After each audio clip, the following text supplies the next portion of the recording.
When young Dolph was murdered on November 17, 2021, the people who loved him did not just grieve, they moved. And the man the streets say moved hardest was not some unknown soldier, it was Dolph's own cousin, CEO Gizel, a man who grew up in the same city, ran in the same circles, and watched his cousin get taken in broad daylight inside a cookie store. The same man who then took a bullet himself, shot in the abdomen inside a packed arena in front of thousands of people, and came out the other side posting from his hospital bed like he had nothing to fear and everything to settle.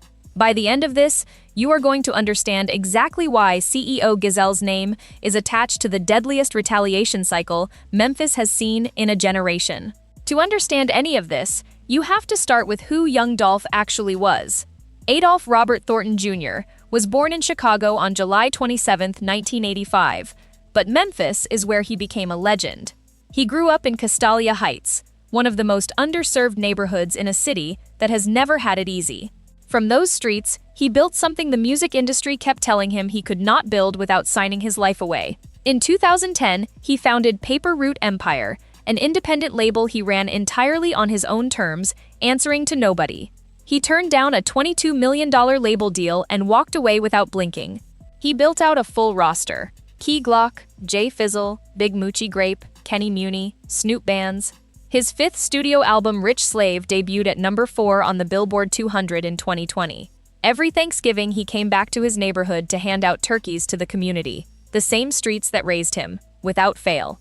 He was not just a rapper, he was a blueprint, and that is exactly why what happened to him hit the way it did. November 17, 2021. Dolph stopped into Makita's homemade butter cookies on Airways Boulevard in Memphis. He was picking up cookies for the holidays, doing exactly what he always did when he came home. Two men pulled up in a stolen white Mercedes-Benz, walked up to the building, and opened fire. Dolph was shot and killed inside a neighborhood cookie store in broad daylight in his own city. He was 36 years old. The shockwave could not be overstated. Flowers piled up outside Makita's for days. The city wept openly. Paper Route Empire went silent. Key Glock, the cousin who was more like a brother, disappeared from public view for weeks. And when the grief began turning into something else, Memphis entered one of the most dangerous chapters in modern hip-hop history. The investigation moved fast. Memphis police identified suspects through surveillance footage and cell phone records. In January 2022, Justin Johnson, who rapped under the name Straight Drop, was arrested on first-degree murder charges. Cornelius Smith was arrested shortly after. A third man, Hernandez Govan, was charged with orchestrating the hit. Johnson's half-brother Jarkus pleaded guilty in October 2023 as an accessory after the fact for helping manage their communications in the aftermath. The case went to trial in September 2024, nearly 3 years after Dolph was killed.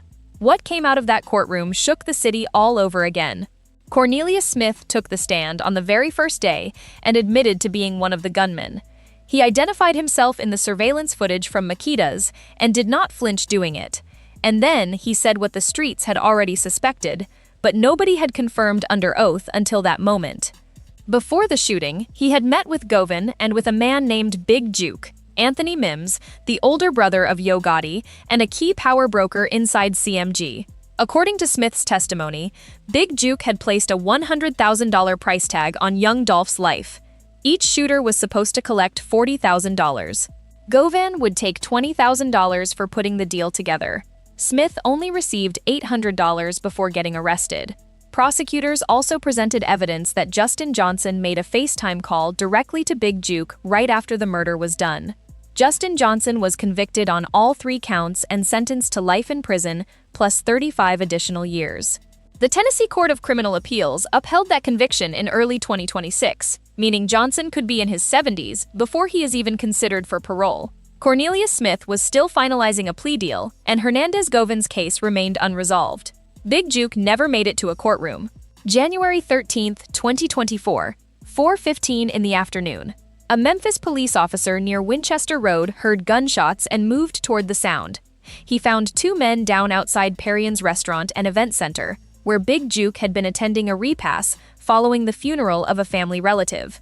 He was transported to St. Francis Hospital and pronounced dead at 47 years old. Memphis Police Deputy Chief Paul Wright stated publicly that the shooting was targeted and that Big Juke was the intended victim. A white Ford Explorer with dark-tinted windows was captured leaving the scene. CMG released no statement. Yo Gotti said nothing publicly. At Big Juke's funeral later that month, snipers were positioned on rooftops and helicopters circled overhead. That level of security told its own story about how seriously everyone involved understood what was happening in Memphis. As of 2026, no arrests have been made. The case sits cold. When Cornelius Smith's testimony confirmed months later that Big Juke was the man who bankrolled Dolph's murder, the whole picture snapped into focus. The man who allegedly paid for Dolph's death was now dead himself, taken out at a funeral repast in the middle of the afternoon.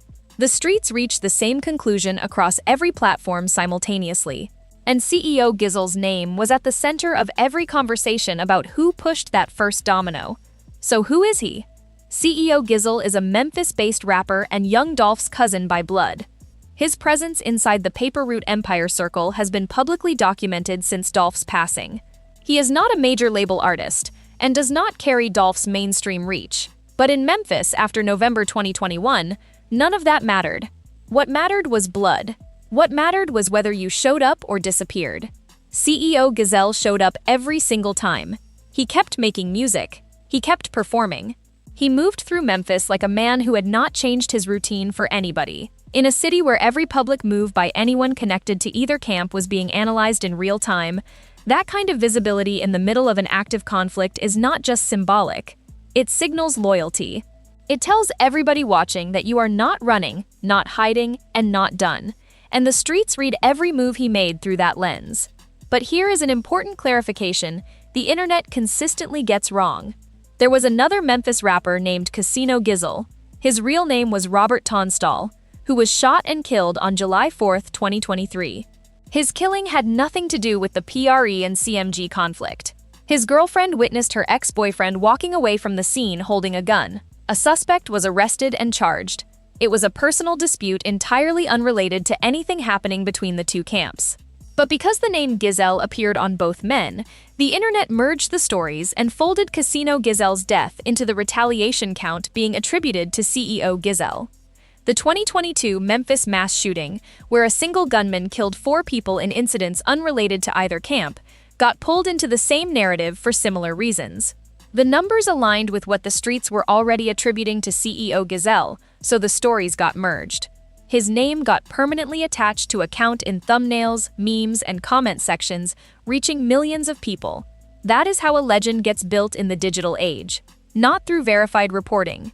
Through repetition across enough platforms and enough voices until the story calcifies into something no official statement can fully undo. Then came the moment that made CEO Gizel's name impossible to separate from all of it. September 7, 2023. Lil Baby was performing at FedEx Forum in Memphis as part of his It's Only Us tour. At approximately 10:23 that night, mid-performance, a gunshot rang out inside the arena. Memphis police arrived within minutes and found a man struck in the abdomen. That man was CEO Gizel. He was rushed to Regional 1 Health Medical Center in critical condition. FedEx Forum was evacuated. The show shut down immediately. Lil Baby confirmed refunds for every ticket holder the following day. Memphis police stated publicly that the shooting was premeditated and that Gizel was specifically targeted as no other victims were reported. What came out of that hospital room is what the internet will never forget. CEO Gizel filmed himself from his bed, hooked up to machines, bloody bandages across his chest and torso. He told his followers he was good. He told his opponents to pray for him, but to pray for themselves 10 times harder. He said no enemy was ever going to take him out. He told the blogs to stop posting him. He said this was concrete. In the context of everything that had already gone down in Memphis, that was not read as a man processing a near-death experience. That was read as a man who had already decided what came next.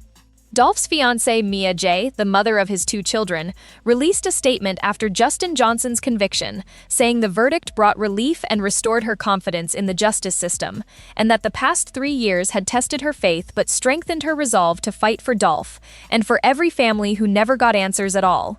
Paper Route Empire released a tribute album in January 2022. Key Glock continued carrying the PRE legacy forward, releasing projects and selling out tours in Dolph's name. The RIAA certified a Dolph single double platinum in early 2026. a posthumous milestone that reminded the world just how large his reach had always been.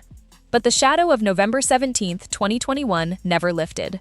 Cornelius Smith's sentencing is still being finalized. Hernandez Govin's case remains unresolved. Big Juke's killer has never been publicly identified. Every new development out of the Shelby County Courthouse is going to pull this entire conversation back to the surface.